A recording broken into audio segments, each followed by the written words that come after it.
Boom. Good, you're in. Okay, Cynthia, let me see that notebook that we had ready. Por favor. Thank you, everybody. Why don't you and then we get out so I can meet him?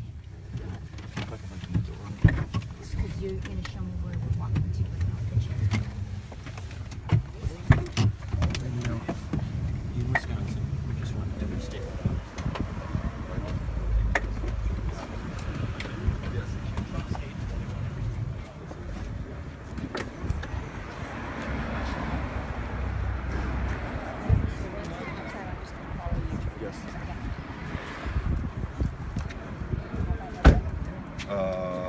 No, I left it.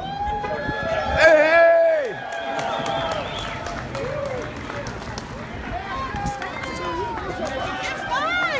You signed my paper? Yeah, you have a pen? Yeah. Boom. Beto 2020! My parents will vote for you. Thanks, bud. Thank you. I'm gonna keep this because I put it in my mouth. Yeah. Yeah. There you go. Hey. Beto, nice to meet you. Good to see you all. Hey, how are you? Hey, John. Who's this? Teddy. Teddy? Oh my gosh. Oh. Yeah, we all need some love. We do. Yeah. Thank you for bringing Teddy. Yeah. Hey, that's all. Thank you all for greeting us. Appreciate it. Beto, thank you. Take it over. Good luck, Thanks sir. a lot. Good luck. Hey, thank you. Thanks for coming. Thank you for being here. Hello, good morning. Good morning, go Pack. Good morning. Good morning. My brother lives in Texas. You're the only Democrat he's ever voted Oh, for. I love hearing He's that. worried about Trump. Beto, That's right. That's I worked with your wife in Guatemala. She was my intern. Oh, is this Jory? Yeah, oh my gosh, Jory, how are you? Yes. Oh my gosh. Get my picture. Yeah. Right on, Jory. Amy said you might be here. Yeah, that's my intern. Yeah, I told Joy we had to get here. Thank you. Oh my gosh. Thanks for being here. Thanks, Joy. I'm gonna tell Amy we met. Yeah. Right on. Awesome. Yeah. Oh, I like that. How you doing? Hi. Hey. Thanks for coming out. Thanks for being here. Thanks for joining us. Thank you so much. Thanks for coming. Good morning.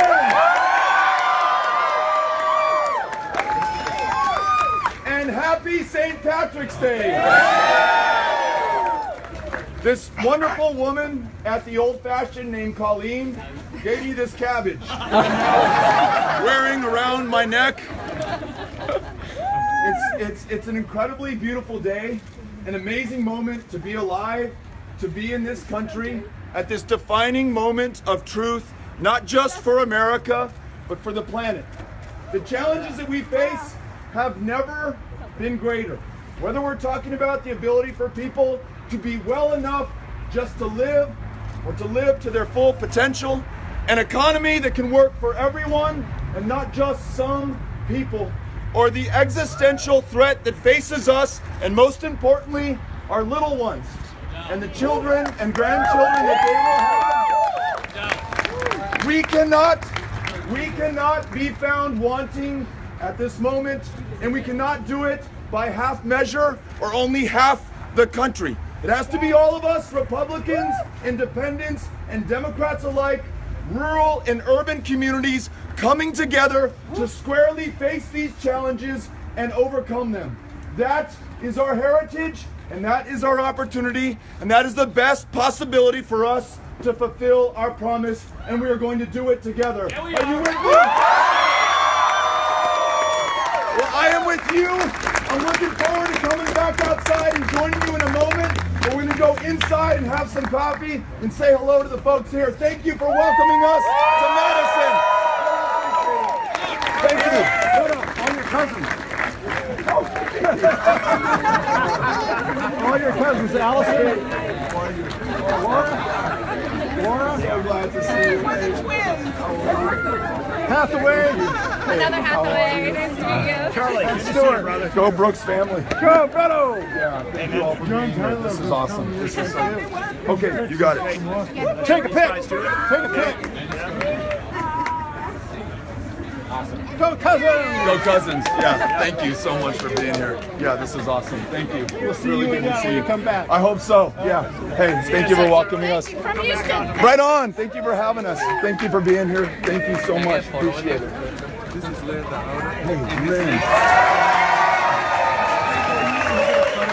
Beto. Tell me your first name. Rhea? Rhea. Oh, yes. Okay. This is Beto. And your brother is Lindsay. Lindsay. Your name is Lindsay. Okay, right on.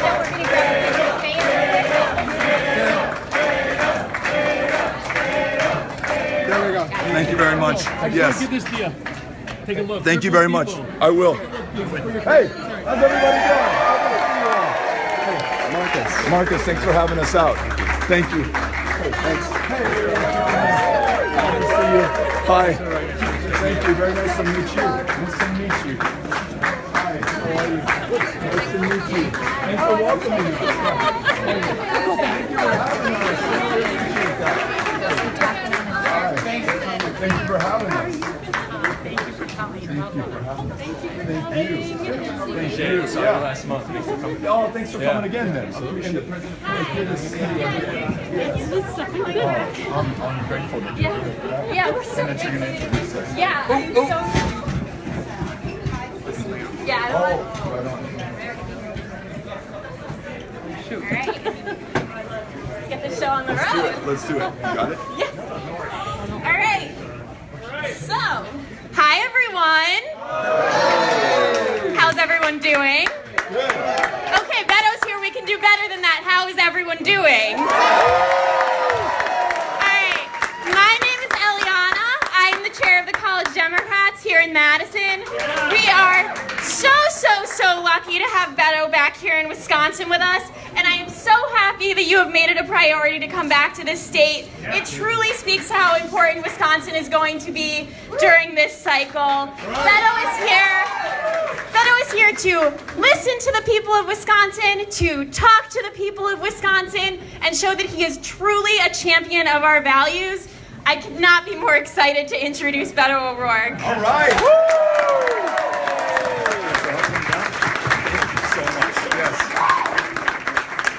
Will this feedback if I'm up here? I don't know. See, that's okay. I think we can do it. All right. All right. How's everybody doing? Happy St. Patrick's Day.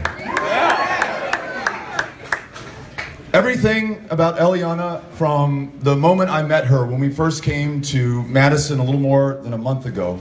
Her engagement, her bringing her fellow students into this democracy and the democratic process, regardless of their party affiliation or any other small difference.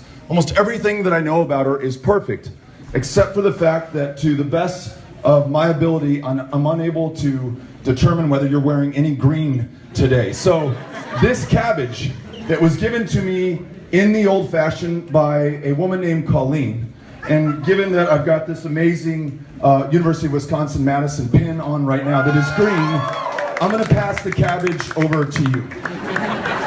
Yes, you got the cabbage, yes. Let's hear it for Eliana and for what she's doing right now.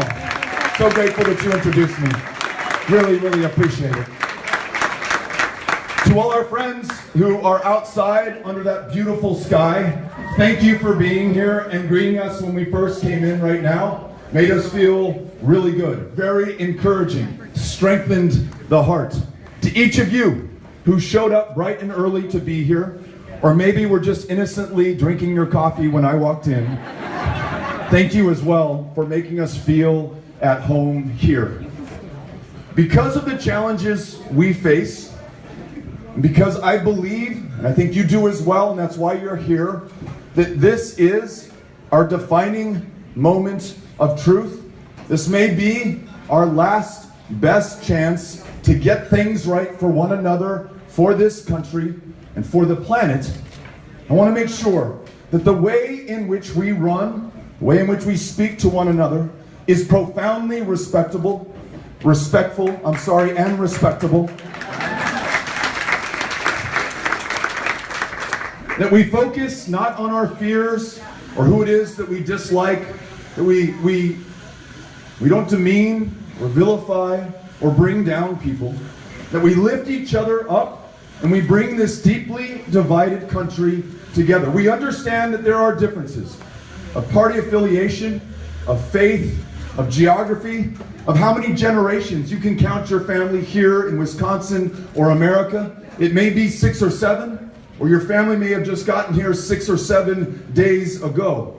None of that stuff matters as much at this moment as the fact that we are all Americans before we are anything else. We are all human beings, and we're going to treat each other accordingly.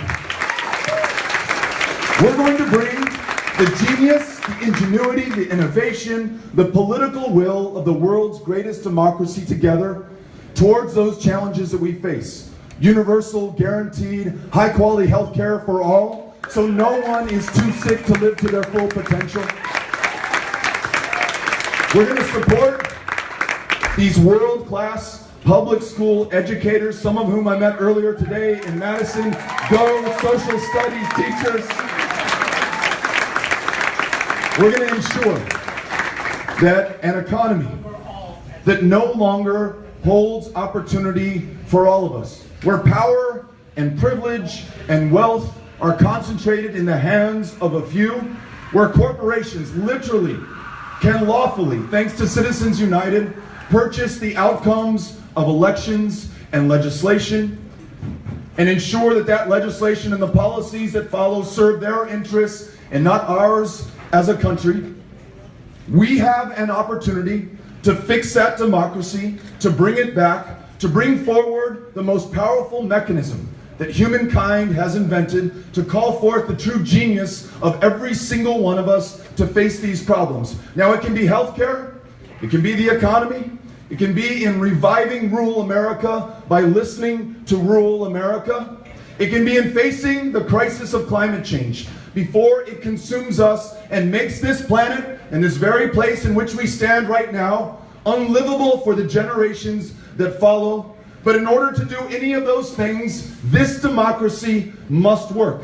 It must represent and reflect everyone. That's why in this campaign, we're not taking a single dime from a single political action committee. That's why we are showing up for everyone, everywhere in the United States of America. No matter where you are important to us, and we need you at this defining moment of truth. And for all of those reasons, and for all of the people in this country, with no exception, I am running to serve you as the next President of the United States of America.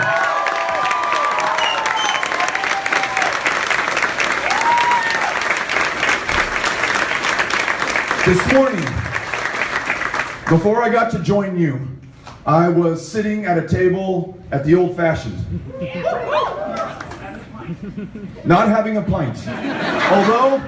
Although it could be justified as an O'Rourke on St. Patrick's Day to do that. Instead, I was having a cup of coffee, and there was only coffee in the cup, with Congressman Mark Pocan, who is one of the most exceptional leaders this country has ever produced.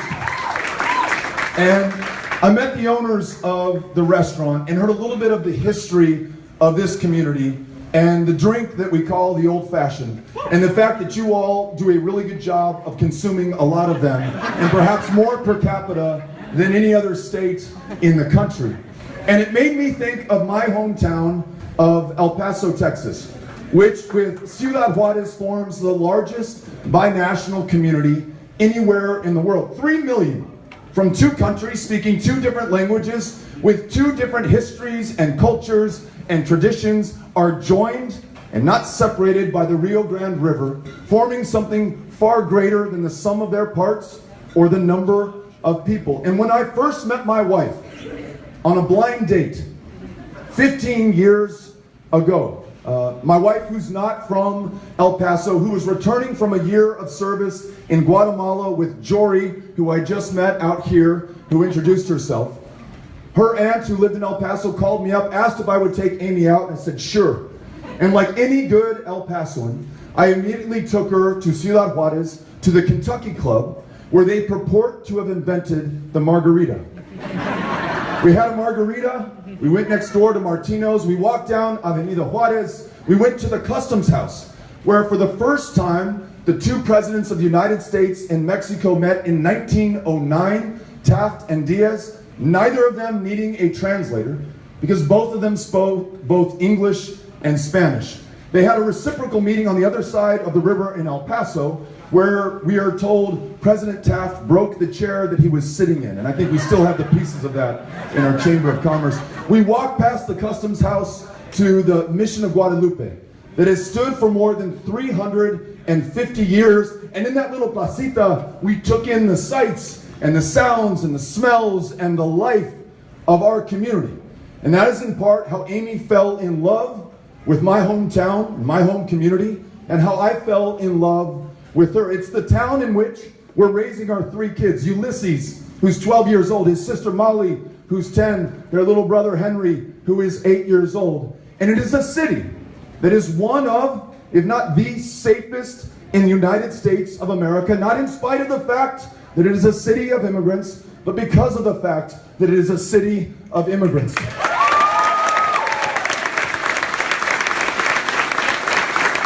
I'm here to tell you that while we may have legitimate threats of cross-border illegal drug trafficking and the trafficking in human beings, against which we must remain vigilant and always do a better job, there is nothing to fear at that border about the people who call this country home, who chose us, who in some instances traveled 2,000 miles, leaving certain death and brutality and lost opportunity for their children on foot, atop a train, not inside, called La Bestia or the Beast, penniless, not speaking the language, having nowhere else to go, showing up at our front door, the Texas-Mexico border, at their most vulnerable moment. And how we greet them and welcome them will define us forever. We can either take those kids from their parents, deport that mom back to the very country from which she fled, lock her child up in a cage, and separate them forever.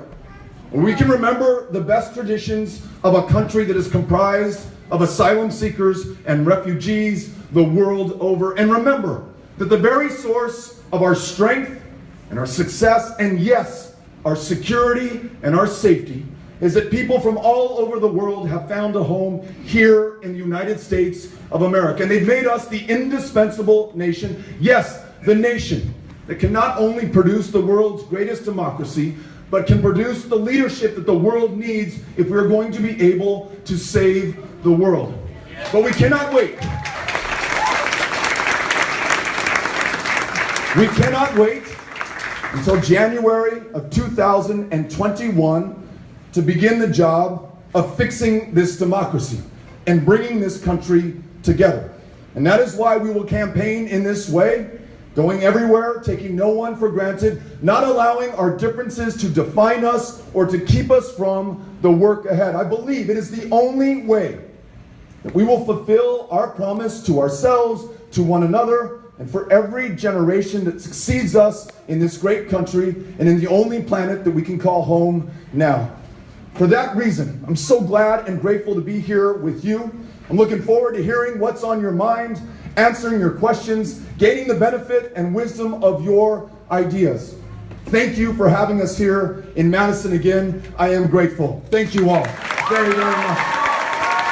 Thank you.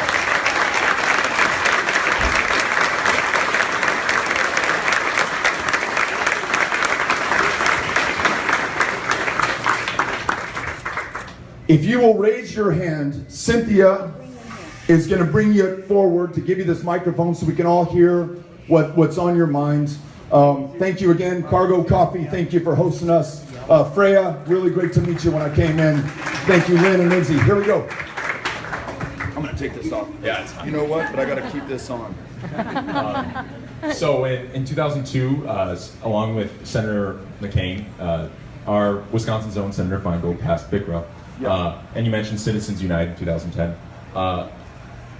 What specific policy actions would you take as president to address campaign finance reform, noting that you co-sponsored the Disclosure Act?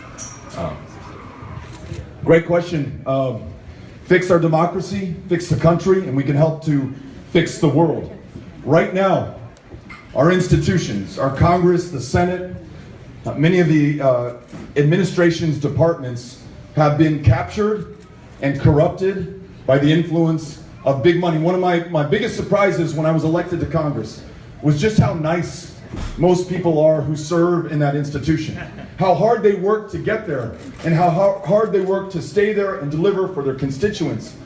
The other big surprise that explains the disconnect with who these members of Congress are individually and the dysfunction that we see in that institution collectively is the power of money, and the fact that so many of my colleagues would spend half or more of their day fundraising to secure their re-election so that they could go do the things that they were elected to do in the first place. At least that's the bargain that they make with themselves in their heads. But who are they raising money from?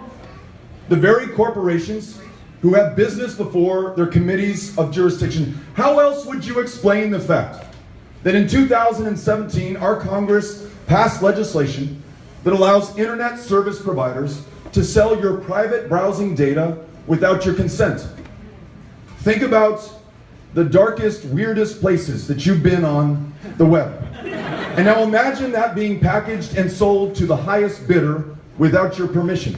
It makes no sense. It doesn't connect with your interests, but it does with the companies who stand to make a profit. Now follow the money. Those political action committee checks that were written to the members of Congress who voted for that, and you begin to explain what is otherwise inexplicable. Why does Medicare not use its leverage and purchasing power to bring down the cost of pharmaceutical medications? Why have we allowed those responsible for an opioid crisis in this country, 70,000 overdose deaths just last year, who marketed those opioids as non-addictive to the doctors and prescribers who gave them to their patients, leading to the deaths that we have? Why have none of them served a single day in jail, while a young man, and let's be honest, more often than not, a man of color, though Americans of all races use illegal drugs at the same rate, only some will be arrested for possession of a substance that's legal in more than half the states in the Union, be imprisoned for that, and upon release be forced to check a box that says he has a conviction. It makes it less likely that he'll be hired for a job, impossible to get a student loan, to continue his or her education, and to improve themselves. All of this is connected together, whether it's healthcare or criminal justice reform or this opioid crisis. Big, dark money has influenced and really called the shots and the tune and the legislation that comes out of Congress and changed our lives and our prospects for the worse. And so, as a gentleman mentioned, I've authored bills as a member of Congress to try to change this. The Disclose Act that would require you to report large contributions that you receive in a number of hours, not months. I wrote with Ro Khanna of California the No PAC Act that would prevent members of Congress from receiving any PAC contributions. It probably has a 98% approval rating in the United States. It probably has a 2% approval rating in Congress, and that's why it has gone nowhere. We can amend the Constitution to try to overturn Citizens United because none of us believe that corporations are people and money is speech, and corporations should be able to spend unlimited amounts of money to purchase our elections and our legislation. But before all of that, we've got to be able to walk the talk and campaign in the way in which we wish to govern. So not only do I not take PAC money, I do not take lobbyist money. This campaign is powered by people, by your ideas, your involvement, and the responsibility that you are willing to take on. Last thing. My home state of Texas, in which I just campaigned for 2 years, up till the 2018 election, ranked dead last in the United States, 50th in voter turnout. Not because we love our democracy any less than you do here in Wisconsin, but we were drawn that way.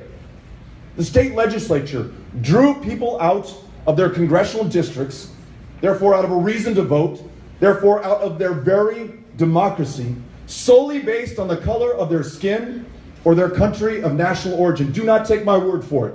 In 2017, the courts 4 times alone found that to be the case. racist voter ID laws that we also have in some other states, like Wisconsin, that are very effective at suppressing the votes of some to the benefit of others. We've got to have full Voting Rights Act restored for this country. We got to make sure that we take big money out of our politics. We have to end the process of members of Congress choosing their voters instead of the other way around. But we also have to campaign like we did in Texas, because here's what we did. Not only did we get within 2.5 points of Ted Cruz in that race, we also saw young voter turnout up 500% over the year 2014. We also saw voter turnout approach presidential year turnout levels. Texas is no longer dead last in the country. And by the way, though we lost, there were 2 safe Republican seats in the United States House of Representatives, now occupied by Democrats. And lastly, 17 African American women won judicial positions in Harris County, literally changing the face of criminal justice in our largest city and county. So we've got a campaign in the way we wish to serve and to govern. Thank you for the question. Yeah, okay. I'm going to go right back here. Hi, thanks for coming to Wisconsin. Absolutely. I'd also like to thank you for your generosity in showing up at my cousin Julie Luton's campaign in Texas for the legislature. Absolutely. It was great. Now, for my question. My friend here, Margene, and I showed up today because we're disabled, and we're living in a 55-plus building on the far west side of Madison. And most of the people in the building are over 70. Most of us live on Social Security disability. And Section 42 has already been cut back so far that our building quit being Section 42. Every year our rent goes up at 5%. Every year our pharmaceuticals go up and Medicare is cut back. And now the new budget from President Trump, ooh, I don't like to call him that, is cutting back both Medicare and our Social Security disability. So my question to you is, what can you do for us to keep us from becoming homeless? Because for a lot of us without family, that's our only recourse, is a car. Thank you for the question. The budgets that we adopt, those things on which we spend our tax dollars, reflect our values and our priorities. And you're talking about some of the cuts that are threatened, some cuts that functionally have already been made that affect you, your life, and those for whom you are advocating.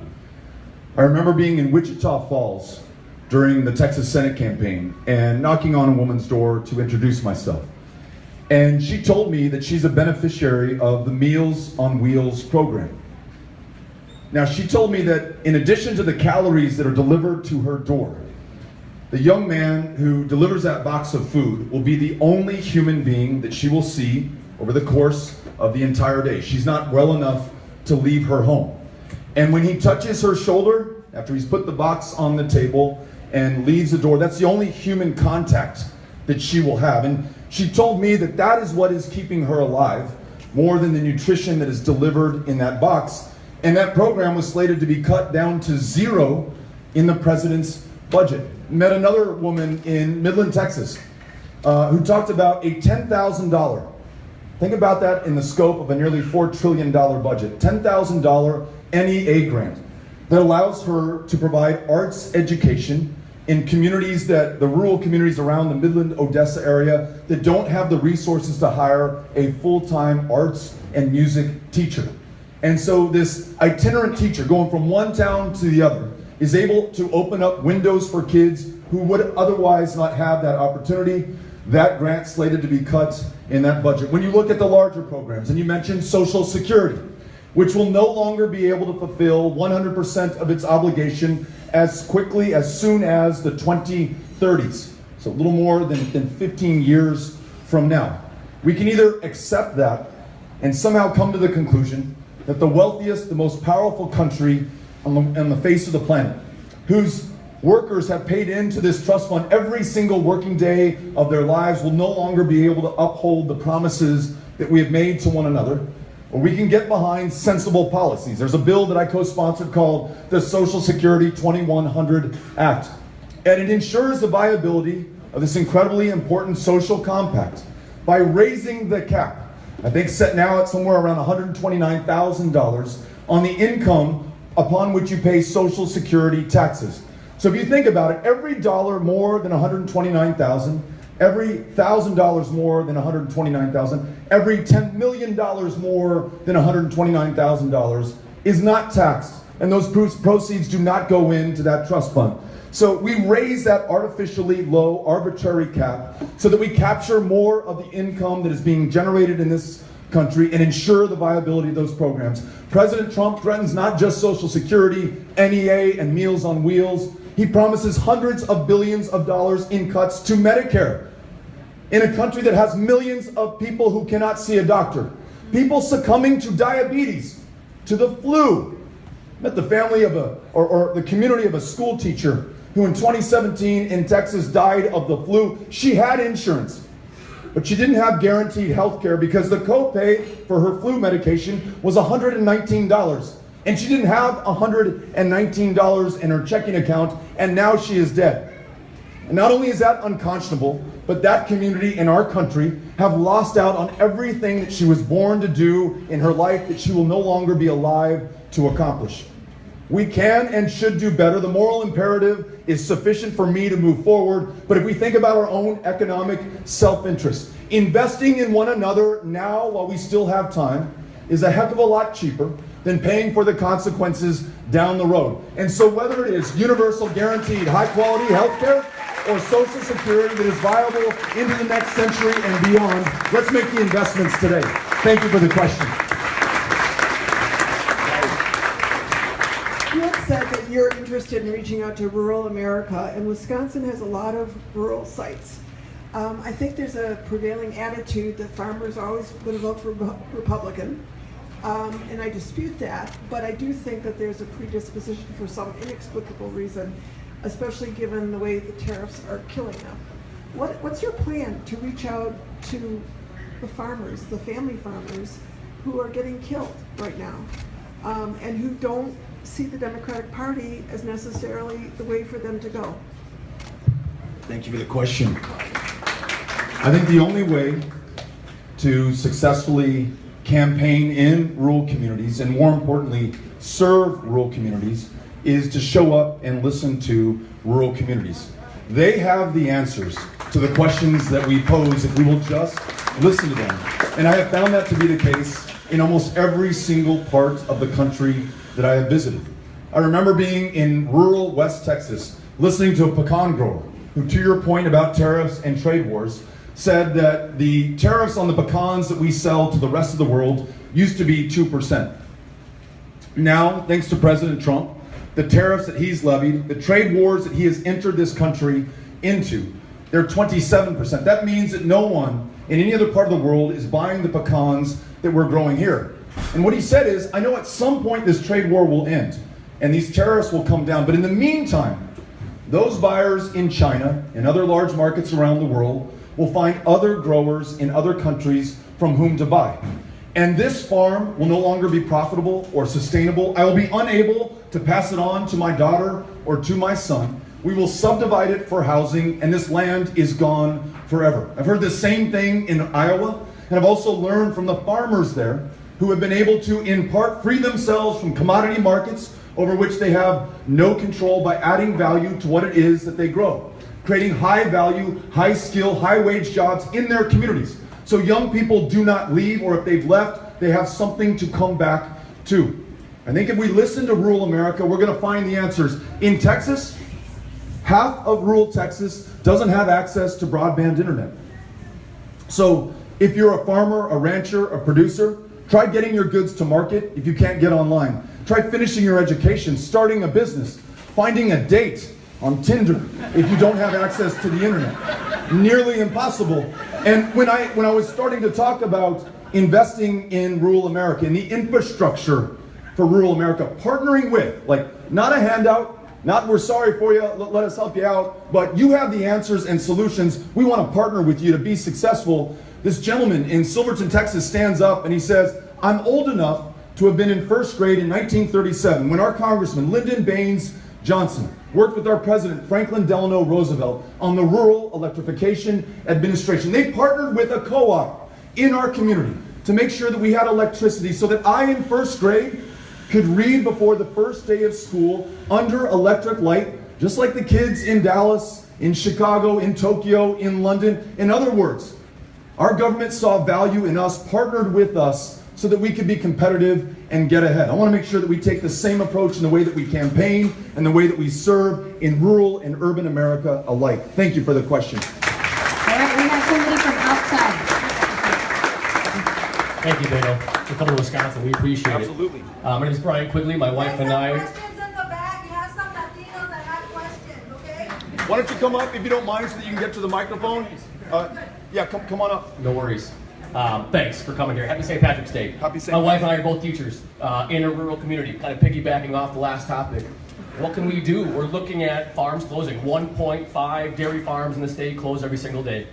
Right? It's clearly a problem. But funding for rural communities, knowledge is power. How can we better allocate resources and literally bring respect back to the profession? I've got my 2 children out there. My daughter's going to turn 4. My son's 6. How can we prioritize our children through education? Thank you. You're welcome. Thank you for your service. Thank you for what you do. Thank you for bringing up a really important point. In so many parts of this country, including in Texas, where half the teachers are unable to solely teach or drive the school bus or serve the food or be that therapist or librarian or counselor that those kids need because they're also working a second or a third job just to make ends meet. Those special education teachers, and my sister was a special education student, who are struggling with low levels of funding when a federal government through the IDEA program is supposed to pay 40% of the cost and is only paying 17%. In these smaller communities and rural counties where the school district very often is the largest employer and is literally the backbone of that community, that faces dairy farms that are closing, rural hospitals that are closing, a quality of life that is vanishing. This is truly our make or break moment. So investing in high quality pre-K through 12 public education, partnering with community colleges so that we can get no debt higher education, partnering with unions so that we can begin apprenticeships that are connected to careers and high wage, high skilled jobs for life. That's part of the solution. If we fail to make this investment now, how can we ask the next generation of teachers to step up? I remember knocking on doors in McAllen, Texas, and meeting a woman who ran a small business out of her home, selling jewelry that she makes. And she told me that she was doing this so she could afford the fact that her 3 daughters, 2 of them are in college, 1 of them is finishing high school, and she's having a hard time paying for their higher education. And I said, well, what are they studying? What do they want to do? And she said, all 3 of them want to be school teachers. But my husband and I will not allow them to do that because we don't want them to suffer the way that we see some of our school teacher friends suffering in our community. We don't want them to be beholden to high stakes, high pressure, standardized tests over which they have no control. We want them to be judged on their actual performance in the classroom, free to connect with those kids and unlock a lifelong love of learning. And right now in this profession, in too many instances, that is not possible. So I want to make sure that it's investment not just of resources, but it's also an investment in listening to those very teachers who I think hold the answer to improving the quality of public education and ensuring that we defeat proposals to take your public tax dollars and invest them in private schools at the expense of these public schools, these teachers, and these children. Thank you for asking the question. Yes, ma'am. I want to make sure. Yes, sir. I think you want to.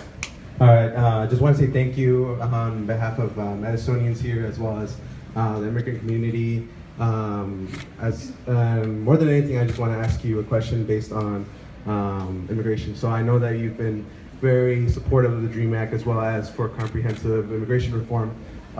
There have been some talks, however, as to whether your stance on ICE